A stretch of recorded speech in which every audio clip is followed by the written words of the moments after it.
और बिहार चुनाव से जुड़ी बड़ी खबर सामने आ रही है। अशोक चौधरी की तरफ से बड़ी और अहम प्रतिक्रिया सामने आ चुकी है। महागठबंधन पर अशोक चौधरी ने निशाना साधा है।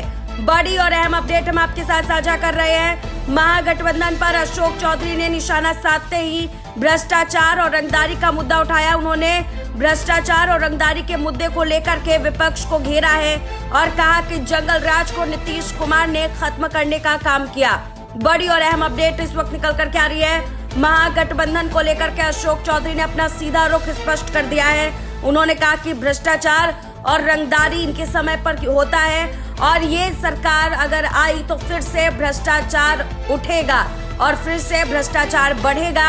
इस मुद्दे को लेकर के उन्होंने साफ और स्पष्ट रुख सामने रख दिया है कि नीतीश कुमार ने विकास दर को बढ़ाया है, जंगल राज को खत्म किया है। बिहार की विकास दर को 2.5% से बढ़ाकर 10.4% करने का काम नीतीश कुमार ने किया है, जो कि बेहद ही सराहनीय है। अशोक चौधरी की तरफ से ये बड़ी और अहम प्रतिक्रिया सामने आई।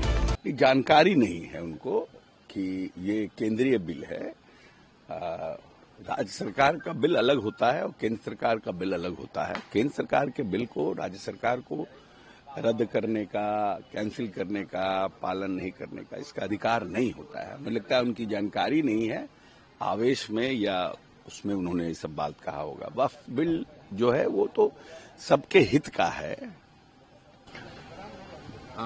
सर, अमित शाह कल बिहार के दौरे पे थे। उन्होंने कहा कि जो 6 नवंबर को पोल है वो एमएलए, मिनिस्टर और चीफ मिनिस्टर चुनने का नहीं है, बल्कि ये सुनिश्चित करने का है कि बिहार में जंगल राज की दोबारा से वापसी ना हो। ये नहीं, सही बात है ना कि जंगल राज में 15 साल के राजपाट में उनका कहने का मतलब है कि कैसे 3.5-4% के विकास दर को 2.5 पर ले आया गया।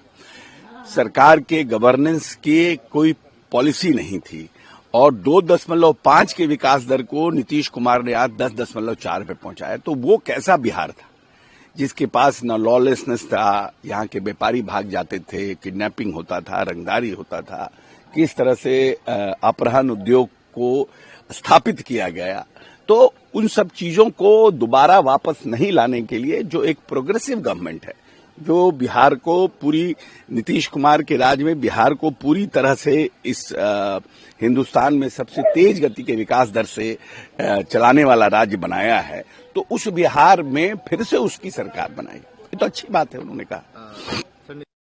के तौर पर साधने की कोशिश कर रहे हैं। अगर इतना ही मुसलमानों का ध्यान रखता है तो उप मुख्यमंत्री मुसलमान को भी घोषित किया जाता। बिल्कुल सही बात है। बड़ी आबादी है, आपसे ज्यादा पॉपुलेशन है, यादवों से ज्यादा पॉपुलेशन मुसलमानों का है और मुसलमान को आप चाहते हैं कि MY के कॉम्बिनेशन में आप चाहते हैं कि आप मुसलमान और यादव साथ रहें, तो निश्चित रूप से आप अगर मुख्यमंत्री के उम्मीदवार हैं तो आप उप मुख्यमंत्री देते हैं मुसलमानों को, लेकिन आपने उसको तो दिया नहीं और सीटें भी ऐसी ऐसी बांटी है जो सीट जीत नहीं सकते हैं। तो आप तो मुसलमानों को as a vote bank use करते हैं, एज ए पॉलिटिकल पार्टनर नहीं यूज करते हैं। सर, तेज प्रताप महुआ से उम्मीदवार हैं। उन्होंने कहा है कि अगर वो वहाँ इंडिया पाकिस्तान का मैच भी कराएंगे। नहीं, तेज प्रताप जी का प्रोग्रेसिव थॉट है, अच्छी बात है कि प्रोग्रेसिव थॉट है। क्रिकेट स्टेडियम की बात कर रहे हैं, इंटरनेशनल मैचेस की बात कर रहे हैं, नौजवान हैं, प्रोग्रेसिव थॉट है। काफी सवाल। जन स्वराज के फाउंडर हैं प्रशांत किशोर। चुनाव के बाद बिहार से बाहर नौकरी की तलाश में नहीं जाना पड़ेगा। एक तो उनका अपना अपना, हर एक पॉलिटिकल पार्टी का अपना अपना, लेकिन है क्या कि उनको बहुत लोग तो सीरियस, जन स्वराज तो बहुत अब कोई सीरियस ले नहीं रहा है। जन स्वराज को तो बहुत लोग सीरियस ले नहीं रहे हैं, कहीं लड़ाई में भी नहीं है।